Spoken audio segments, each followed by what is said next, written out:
অনেক দিন ধরেই ভাবছিলাম বড় মার কাছে যাব, কিন্তু বলে না উনি যদি না ডাকে তাহলে তার চরণের দর্শন আমরা কখনোই পাবো না। আজ আমি আর মা মিলে দুপুরবেলায় ট্রেন ধরে পৌঁছে গেছিলাম নৈহাটি।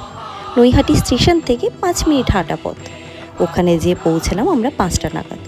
এতটাই ফাঁকা ছিল আমি নিজেও ভাবতে পারিনি।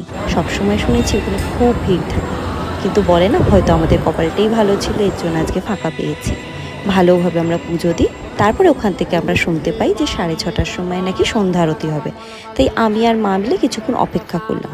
অপেক্ষা করাটা সত্যি মনে হলো ফলস্বরূপ আমরা পেলাম, কারণ এত সামনে থেকে আজকে আমরা আরতিটা দেখতে পেয়েছি আমি সত্যিই কখনো ভাবতে পারিনি।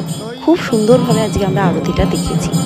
তারপরে ওখান থেকে শুনলাম প্রতিদিনই এই মন্দিরটি খোলা থাকে আর ভোগ বিতরণ করা হয়, কিন্তু এখন গ্যাসের প্রবলেমের জন্য ভোগ বিতরণ করা হচ্ছে না। প্রত্যেক দিন সকাল 8টা থেকে 2:30 পর্যন্ত দুপুর, আর বিকেল 4টে থেকে 8টা পর্যন্তই মন্দির ওপেন থাকে।